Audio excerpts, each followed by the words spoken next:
परिकृता या त्रिमुनि करके वाक्य है। तो कहते हैं कि दया जो है ये कोई ऐसी चीज नहीं है जो खरीदी या बेची जा सके।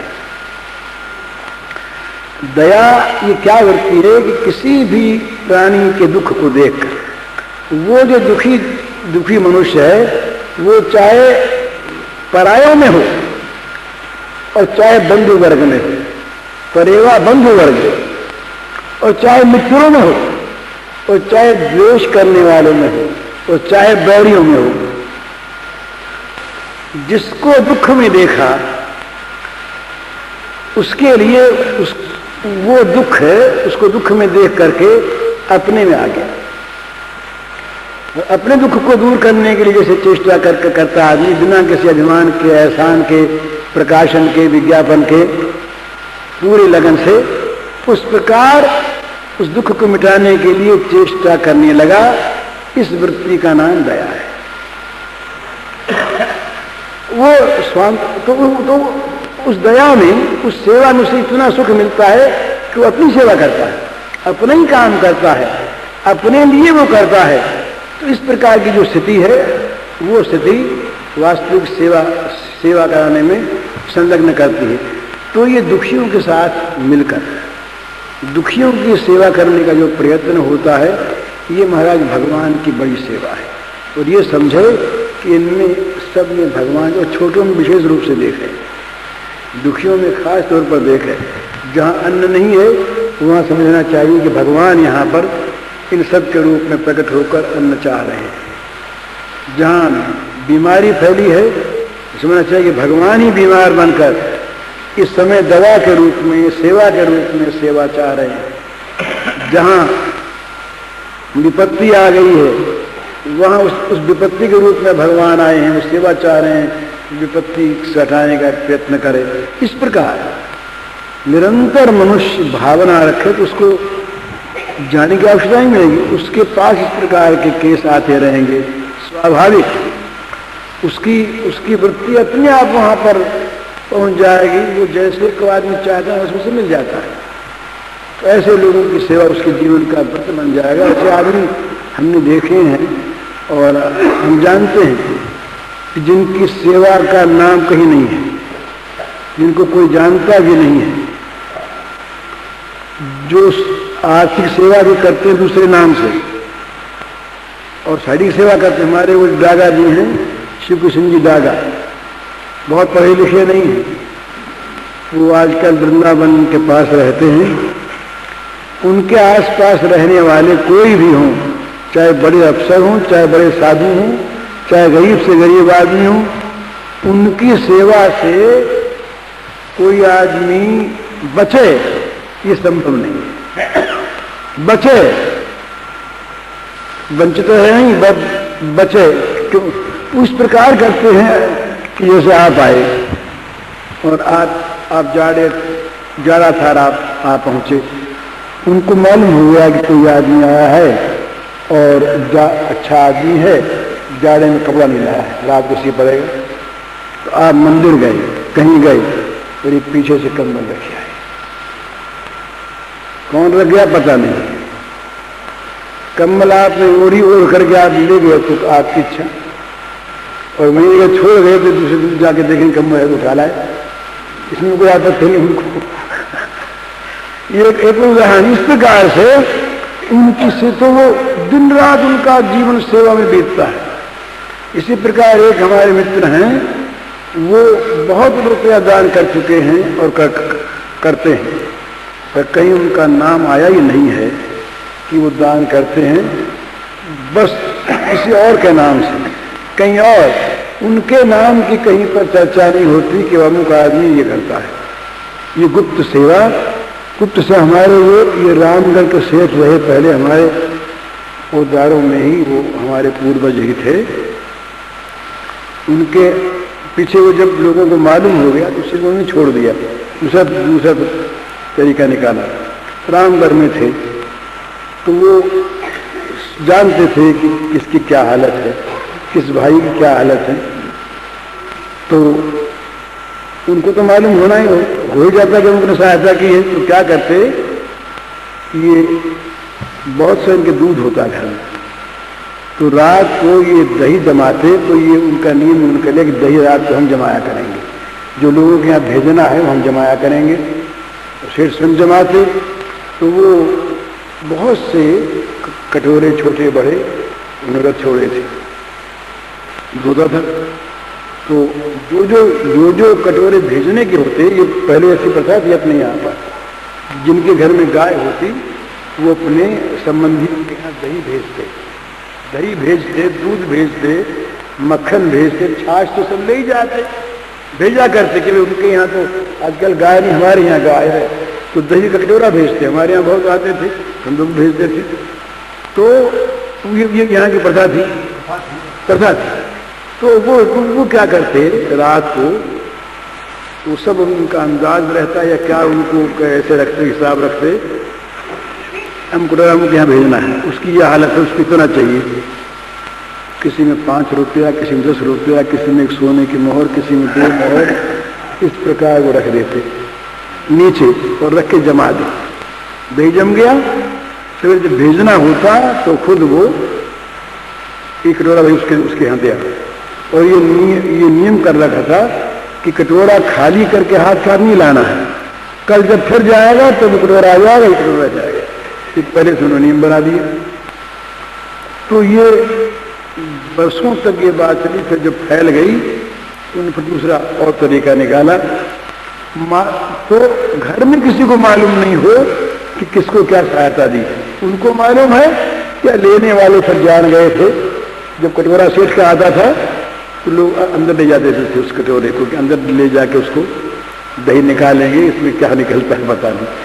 तो इसमें हम कह सकते हैं, ऐसा भी कह सकते हैं कि लोगों को उन्होंने भिखारी बनाया, मांगने वाला बना दिया, अपाहिज बना दिया। पर ये कहना बड़ा सहज है। उस अवस्था में हम पढ़ें, उस समय हम सहायता की कैसी अपेक्षा करते हैं, कौन हमें दे जाए, क्या कर जाए, ये तब मालूम होता है कि जब हम समालोचक नहीं बन के उस प्रकार की अवस्था को प्राप्त हो जाते हैं। वैसा भी आदमी तो बहुत बुरा आदमी है, रोज रोज आता है। अरे रोज रोज आप दुकान नहीं खोलते क्या? रोज रोज आप बीमार होने पर दवा नहीं लाते क्या? रोज रोज नौकरी पर आप नहीं जाते क्या? जिसको जो आवश्यकता है उस आवश्यकता के लिए वो अगर उपाय करता है तो उसका क्या कसूर है? वो एक आदमी है, बीमार है और वो दवा लाने वाला कोई नहीं है, पड़ोसी है, उससे कहता है कि भाई जरा दवा ला दिया करो। वो आज ले आया, फिर उसने फिर बुलाया, भाई दवा तो आज नहीं आई। बोले हम भूल गए थे। अच्छा अब ला दो, फिर आ गई। 3-4 दिन 5 दिन का फिर बोली तो बढ़ा। ऐसा आदमी रोज रोज तंग करता है, कहाँ पे दवा ला दिया करें? उसका कहना भी ठीक है, वो उसके काम में अर्ज होता है, पर वो बेचारा क्या करे? वो जो मजबूर है, वो अगर दवा रोज मंगवाना चाहता है तो इसमें उसका कसूर क्या? दूसरा कोई है नहीं करने को। समाज में ये चीज है नहीं, अभी तक हमारे यहाँ पे ये चीज आई नहीं। रूस की बात तो सुनाई उन्होंने, यशपाल अभी रूस जाकर के आए, यशपाल जैन, तो वो दिल्ली में मिले थे। अच्छी बात है, यशपाल जी तो दिल्ली में रहते हैं, हिंदी के बड़े अच्छे लेखक हैं। तो उन्होंने मुझको सुनाया कि रूस में जब मैं गया था, उस दफ्तर में एक लड़की काम करती थी। उस लड़की को बीमारी हो गई, तो उस लड़की को बीमारी, उस दिन वहाँ कोई डॉक्टर आए हुए थे, तो वो अपने क्लिनिक में ले गए।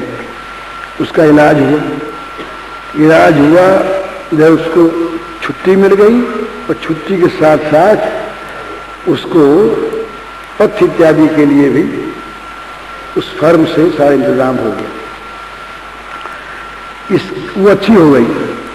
इसके बाद वो जिस विभाग में थी और जिस मोहल्ले में थी, उस मोहल्ले के क्लिनिक वालों को इसका पता लगा कि हमारी एक बीमार दूसरे क्लिनिक में गई। ये बड़ा भी ठीक नहीं है, तो उसको वो छुट्टी दिलवा के फिर अपने क्लिनिक में ले गए। ये आ गई ज्यादा, फिर उसकी जांच की गई, फिर उसको देखा गया और देख करके उनको धन्यवाद भेजा गया और कहा गया कि आइंदे हमारे रोगी को आप न लेना। सब एक है, कुछ सरकारी है। अभी इंग्लैंड में ऐसी चीज है, वो हो गई है, फ्री इलाज होता है, वहाँ गवर्नमेंट के इंतजाम है कि वहाँ पर वो डॉक्टर्स हैं, उनको आप फोन कर दीजिए, वो फोन उसके बाद अपने आ जाएंगे वहाँ पर। उनका खर्चा गवर्नमेंट देती है, फीस गवर्नमेंट देती है, नहीं तो वो बेचारे क्या करें, उनको अगर मुफ्ती में लगा दे सबको तो डॉक्टर मर जाए, तो वो गवर्नमेंट देती है। पर रोगी के लिए क्या है, डॉक्टर की फीस नहीं। डॉक्टर ये देखेंगे कि ये हमको रोग ऐसा है, खुदा में ये पेशेंट को भेज देंगे और दवा का प्रिस्क्रिप्शन लिख देंगे। वो दवा आप किसी भी दवा वाले के यहाँ से ले आइए,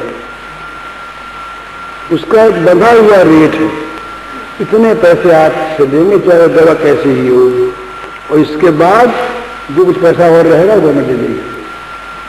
तो ये चीजें हमारे यहाँ है नहीं।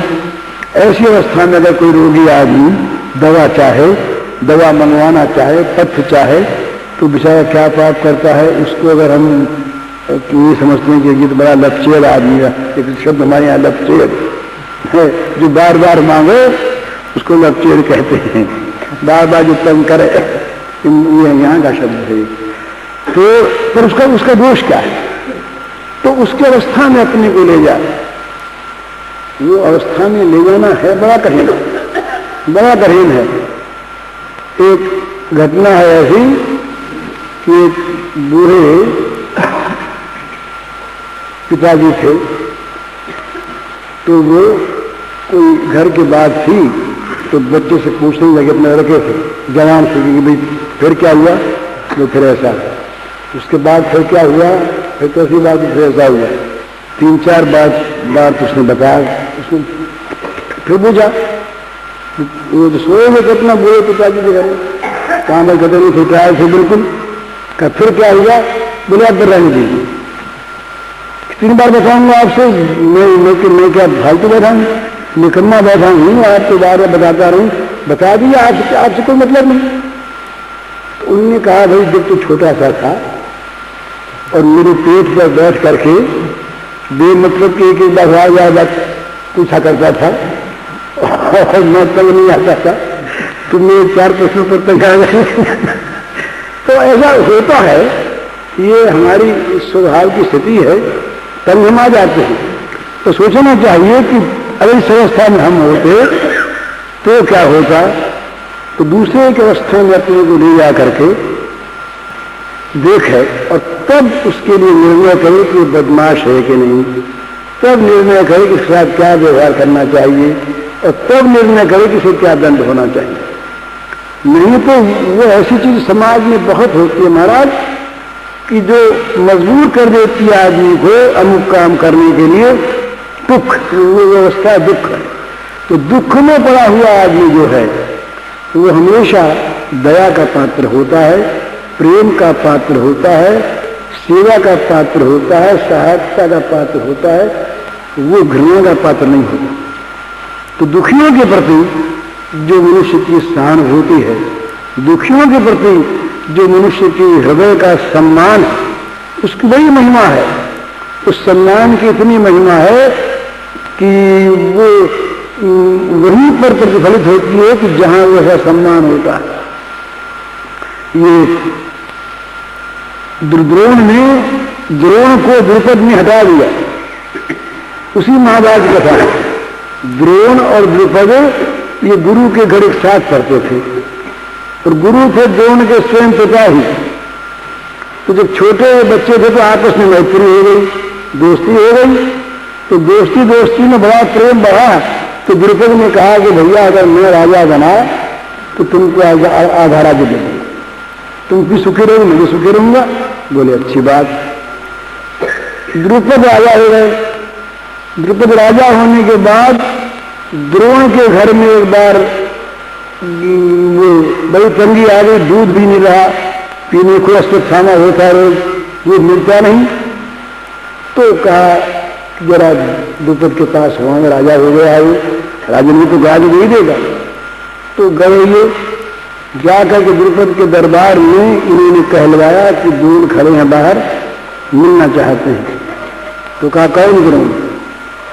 तो आदमी ने पूछा कौन द्रोण? तो कहा आपका मित्र द्रोण। तो बड़ा गुस्सा आया, बुला लिया पास, बुला करके पूछा भी क्या क्या क्या चाहते हैं महाराज? रुखाई से।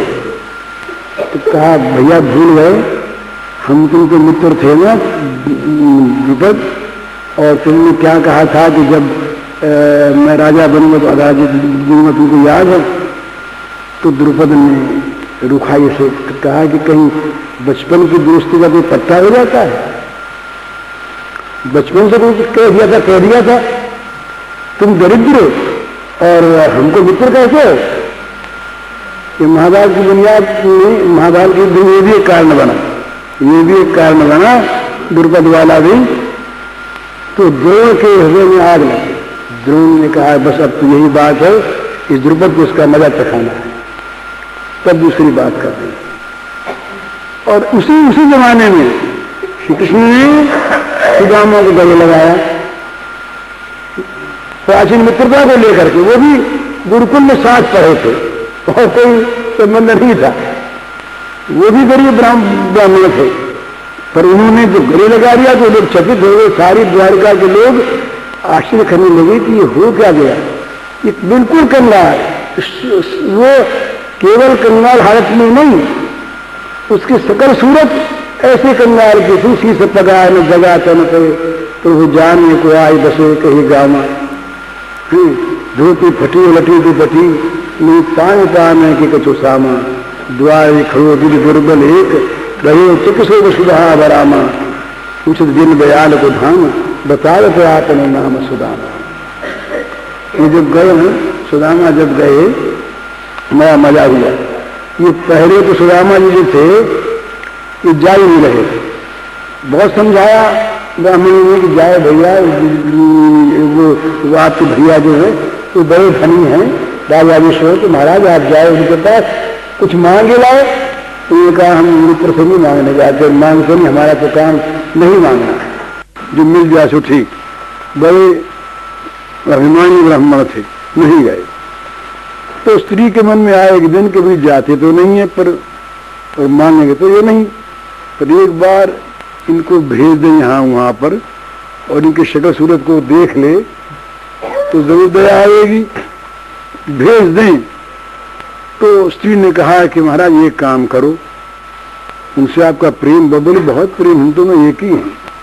तो बोले एक बार मिल जाओ उनसे, मिलने में उनको सुख होगा, आपको सुख होगा। वहां बोले ये बात तो ठीक है, मिला नहीं, जच गई मिलने की, जच तो गई। अब फिर समस्या आई, बोले जाते हैं दोस्त के यहाँ तो कुछ ले जाएं, खाली हाथ कैसे जाएं?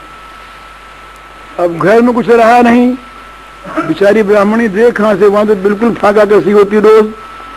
तो पड़ोसिन के यहाँ गई, पड़ोसिन से कहा कि हमारे स्वामी हैं, वो अपने मित्र राजराजेश्वर द्वारकाधीश के पास जाते, कुछ है नहीं घर में हमारे, तो कुछ उनके बाल बच्चों के ले जाना चाहते, कुछ हो तो दे दो। उसने सोचा कि इतने बड़े आदमी कहीं ये जाते हैं तो मान होगा, वो जब जलती भूनती भी थी। तो उसने क्या किया कि बहुत पुराने सड़े चिवड़े थे, वो थोड़े से ला के 2-3 मुट्ठी दे दी, बोलिए ले जाओ। सोचा कि ये जब वहां जाके देंगे तो अच्छी तरह से वो पेश आएंगे इनके साथ। बांधो कहा है मैं, कपड़ा नहीं, तो एक फटा चिथड़ा था, उसकी 7-8 तह बना करके उसमें लपेट के गाढ़ दे ली और ले चले गए। जब ले चले पहुंचे वहां पर द्वारिका में, तो देखे तमाम वहां सोने के महल। द्वारिका उस समय बहुत धनी नगर था, तमाम स्वर्ण के मकान थे, स्वर्ण मंदिर थे तमाम। वहां के नौकरों का वेशभूषा राजाओं का था। किससे पूछे क्या पूछे, वृद्ध ब्राह्मण यहाँ गया, उसकी बड़ी बुरी हालत। किससे पूछा कि भाई यहाँ कोई कृष्ण रहते हैं, तो कृष्ण को तो सभी जानते, पर इनके पूछने वाले जो कृष्ण है शायद तो दूसरे होंगे। तो बोला क्या, क्यों, क्या काम है? बोले वो हमारे मित्र साथ पड़े हुए हैं। तो बोले वो क्या करते हैं? बोले हमने सुना है कि वो द्वारिका के आजकल राजा है। तो लोग हंसने लगे। आखिर एक ने क्या किया, किसी ने मजाक से इनका हाथ पकड़ के श्री कृष्ण का जो उनकी कॉलोनी बसी हुई थी, बहुत परिवार, बड़ा घर, तो बड़े भारी महल थे। वो अंदर दरवाजे के बाद दरवाजा, तो जो मेन रोड पर दरवाजा था वहां ले जा करके उनको खड़ा कर दिया और कहा भाई ये तुम्हारे कृष्ण का महल है। बोले ये महल है? दिखने लगा ब्राह्मण चौंधिया करके, अरे ये तो बड़ा सोने सोने का है, इतना बड़ा महल, इतनी बड़ी चीज। ब्राह्मण बड़ा चिकित्सा हो गया। तो दरबार ने पूछा महाराज चाहते क्या हैं? बोले मैं मिलना चाहता हूँ, मेरा दोस्त है। पहले तो चौबदार वो जरा घबराया, मैंने फिर सोचा कि भाई शायद कोई हूँ, उनके ऐसे आया करते हैं बहुत से मित्र कभी कभी। तो चलो पूछ लिया। तो बड़ी सुंदर वहां की घटना है। इनको तो बाहर बैठा दिया कि आप बैठो, और ये ऊपर गया पूछने को। राजमहल में ऊपर गया, अंतःपुर में उसका प्रवेश का अधिकार था। ये हिंदी के नरोत्तम कवि हुए हैं, उन्होंने सुदामा चरित्र लिखा, बड़ा सुंदर। तो उन्होंने ये लिखा है भागवत में, उसी का विस्तार। तो वहां गया तब वो देखता क्या है, ये अच्छे लोगों के यहाँ, बड़े लोगों के यहाँ जो नौकर हैं वो बड़े बड़े बुद्धिमान होते हैं। कहाँ कैसे बोलना चाहिए, ये बोलना एक आर्ट है। जबान से आदमी को बैरी बना ले, जबान से मित्र बना ले, जबान से सेवा करवाने वाला बना ले, और जबान से कटवाने वाला बना ले। ये जबान में गुण होते हैं। तो ये जब ऊपर गया उस समय क्या देखा कि भगवान श्री कृष्ण भोजन करके आए हैं, मुकुट उकुट पहने हुए, पीतांबर लगाए हुए, और रुक्मिणी जी उनके हाथ में पान देना चाहती। ये वहां का दृश्य है। खड़े हैं, अभी आराम करेंगे, वो पान दे रही हैं, पान अभी लिया नहीं है। इस अवस्था में जा पहुंचा। इसने सोचा कैसे बोले अब, अगर हठात कह दें कि एक ब्राह्मण आपको बुला रहा, आपसे मिलना चाहता है, तो बेइज्जती हो जाएगी। और इस समय अंतपुर में पान ले आराम करने जा रहे हैं। तो इन शब्दों में कहा जाए जिससे बात भी सच हो और इनके हृदय में कुछ पूछने से पहले करुणा पैदा हो जाए, करुणा पैदा हो जाए, इन शब्दों में कहा जाए। तो उसने सोचा कि पहले उसकी करुण दशा का वर्णन करें, फिर मिलने की बात कहें। तो नरोत्तम ने इस पर ये रचना की, शीश पगा न झगा तन पे, प्रभु जाने को आही बसे कई ग्रामा, धोती फटी ओ लटी दुपटी, नहीं पायु पान की कछु सामा, द्वारे खड़ो द्विज दुर्बल एक, रहो चकिसो वसुधा यधिरामा, पूछत दीन दयाल को धाम, बतावत यापन नाम सुदामा। महाराज उसके सिर पर तो पगड़ी नहीं और बदन पर कुर्ता नहीं, न जगाता न पे। और महाराज ये पता नहीं कौन है, कहाँ से आया, किस गांव का है, बस एक ही ग्रामा। और धोती महाराज बिल्कुल फटी हुई, चिथड़े चिथड़े है, और एक चिथड़ा लपेट रखा है दुपट्टे के स्थान में। और महाराज क्या कहें, उसके पैर में जूती लगी नहीं, पाय उपान है कि कुछ सामान, और बड़ा दुबला पतला, एक एक पसली निकली हुई, ऐसा द्विज ब्राह्मण है, और बड़ा दुर्बल है, बड़ा दुबला पतला। और वो महाराज देख देख करके आपके इतने महान ऐश्वर्य को चकित हो रहा है। और महाराज अब वहां पर एक शब्द आया, दीन दयाल। दैन्य का वर्णन कर दिया। दैन्य का वर्णन क्यों किया, इसकी सार्थकता होनी चाहिए। दैन्य का जो वर्णन किया, ये अगर किसी राक्षस के सामने कर दे तो वो क्या करेगा। याद दिलाता है वो कि वो तो दीन है यार, आप दीन दयाल है।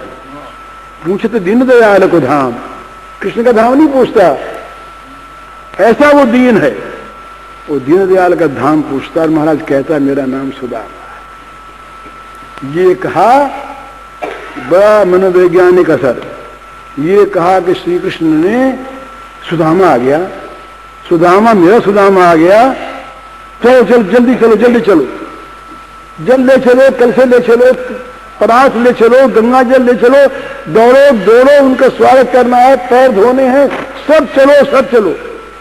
रुक्मिणी जी ने देखा क्या दंगा हो गया, भगवान भगे, मुकुट गिर गया, पीतांबर गिर गया, नंगे पांव भगे, तो सब रानियां दौड़ी, सब नौकर दौड़े, कोई कलशी ले गए, कोई गंगा जल ले गए, जाके वहां पहले से परात रख दी, तो कहा इसमें पैर धोएंगे, परात में परातों में पानी भर दिया। इनके पहुंचने से पहले ये पहुंचे, पहुंच के सामने गए, सामने जाके हाल देखा तो आंसू बहने लगे, आंसू बहने लगे, और आंसू बहाते हुए बोले आगे बढ़ करके, ऐसो बेहाल बेवाइन सो पग कंटक जाल गरे पुन जोए, हाय महादुख पाए सखा तुम आये तैन किते दिन खोए। ऐसो बेहाल बेवाइन सो पग कंटक जाल गड़े पुन जोए, हाय महादुख पाए सखा तुम आये तैन किते दिन खोए। देख सुदामा की दीन दशा करुणा करके करुणा निधि रोए, पानी परात को हाथ छुयो नहीं, नैनन के जल सो पग धोए। पानी परात को हाथ छुयो नहीं, नैनन के जल सो पग धोए।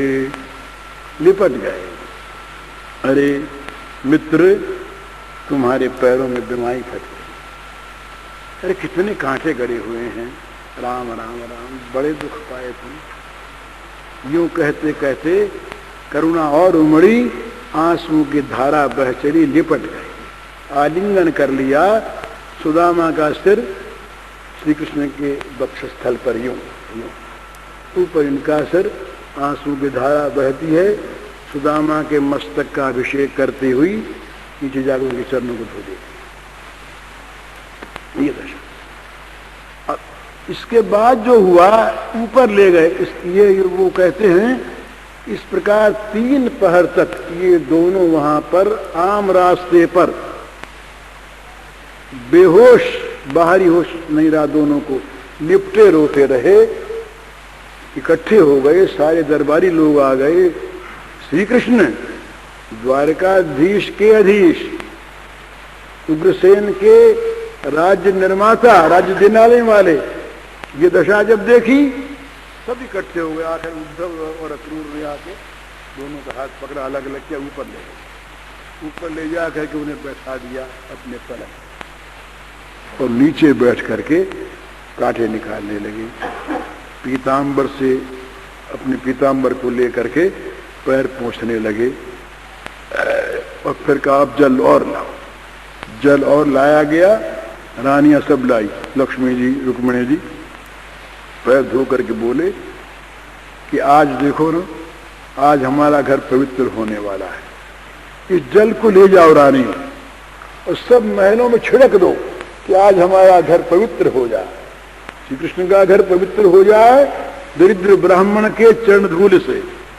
क्या चीज है। उसके बाद बड़ा स्वागत सत्कार हुआ, पास बैठे, गलबहियां डाली, पुरानी बात करने लगे, जैसे कोई बड़े पुराने अपने घर के मिल गए हों, संकोच नहीं, गले में हाथ डाल करके तो बैठ गए, बातें करने लगे। गुरुकुल की, देखो तुमको याद है ना भैया, हम लोग जल एक दिन लकड़ी लाने गए थे, और वहां जल बरसा बड़े जोर का, हम लोग रह गए, तो गुरु जी ढूंढते हुए गए, तुमको याद है ना भैया। ऐसी बातें करने सब रानियां चकित की, क्या हो गया इनको।